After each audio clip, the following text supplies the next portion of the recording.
Assalamualaikum warahmatullahi wabarakatuh. Selamat berjumpa kembali di pembelajaran Sirah Nabawiyah, melanjutkan materi di pembelajaran yang lalu. Selamat menyimak.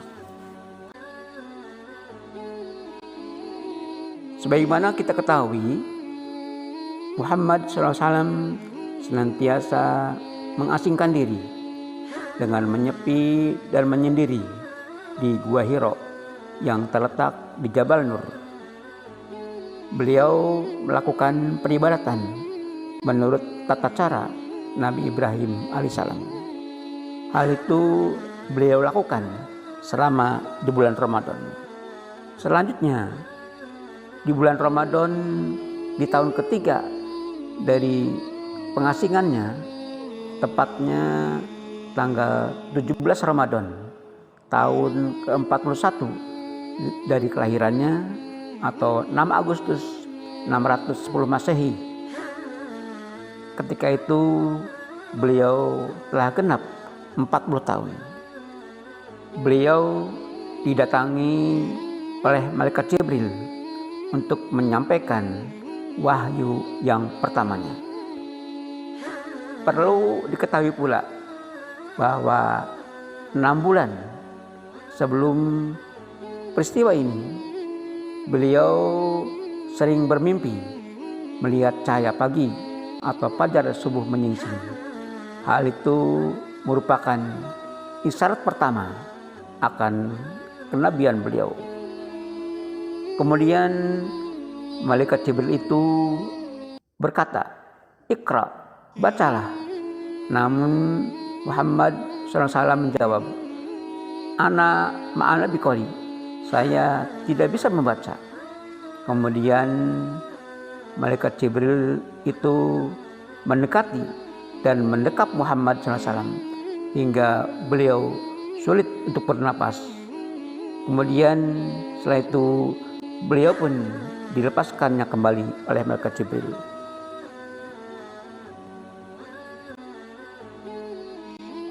Ucapan dan sikap malaikat Jibril kepada Muhammad SAW itu diulang hingga 3 kali. Namun Muhammad SAW menjawab dengan jawaban yang sama. Setelah itu malaikat Jibril membaca wahyu yang pertama itu secara keseluruhan, yaitu Iqra bismi rabbikal ladzi khalaq, khalaqal insana min 'alaq, Iqra wa rabbukal akram, alladzi 'allama bil qalam, 'allamal insana ma lam ya'lam. Yang artinya, bacalah dengan menyebut nama Tuhanmu yang menciptakan. Dia menciptakan manusia dari segumpal darah. Bacalah, dan Tuhanmu lah yang maha mulia, yang mengajar manusia dengan perantaraan kalam. Dia mengajar kepada manusia apa yang tidak diketahuinya. Kalimat wahyu yang pertama itu terdapat di dalam Al-Quran di surat Al-Alaq dari ayat 1 sampai dengan ayat 5. Maka dengan turunnya wahyu itu merupakan hari pertama dari kenabian dan kerasulan Muhammad SAW.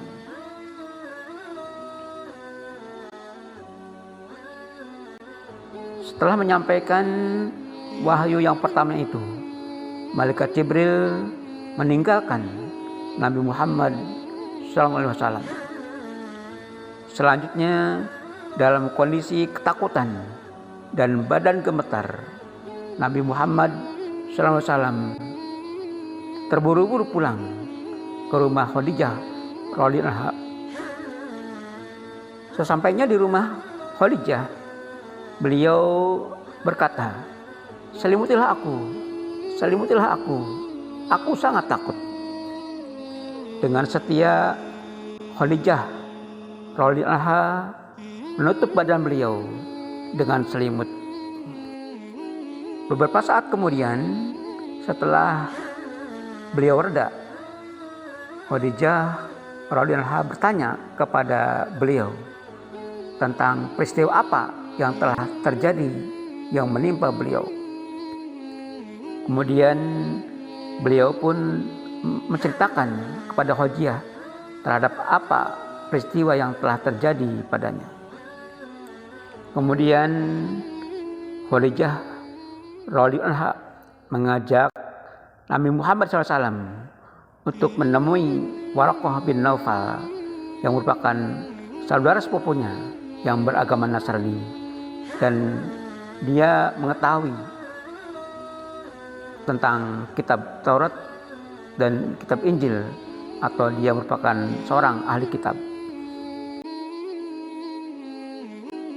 Kemudian Khadijah radhiyallahu anha bersama Nabi Muhammad SAW pergi ke rumah Waraqah bin Naufal, di mana Waraqah bin Naufal pada waktu itu kondisinya telah tua renta dan matanya pun buta. Sesampainya di rumah Waraqah bin Naufal, Muhammad SAW menceritakan peristiwa yang telah terjadi padanya. Setelah menyimak cerita tentang peristiwa yang telah terjadi pada Nabi Muhammad SAW, Waraqah bin Naufal berkata, "Demi zat yang jiwaku berada di tangannya, sungguh kamu adalah nabi bagi umat ini. Sungguh kamu telah didatangi malaikat pembawa wahyu yang dulu pernah datang kepada Nabi Musa. Sungguh kamu akan mendustakanmu, menyakitimu, mengusirmu, dan memerangimu." Mendengar ucapan Waraqah bin Naufal yang telah disampaikan tadi, Nabi Muhammad SAW sangat kaget dan berkata, "Benarkah mereka akan mengusirku? Padahal orang-orang Quraisy memanggil dan menjuluki dengan sebutan Asy-Syadiq, atau orang yang jujur, dan Al-Amin, orang yang bisa dipercaya." Kemudian Waraqah bin Naufal menjawab, "Ya, tidak seorang pun yang datang dengan misi seperti yang kamu emban sekarang ini, kecuali dimusuhi dan diperangi oleh umatnya. Jika aku menjumpai peristiwa itu dan usiaku dipanjangkan, maka aku akan membelamu mati-matian." Namun Waraqah bin Naufal telah meninggal lebih dulu, dan setelah itu wahyu pun tidak turun selang waktu yang cukup lama.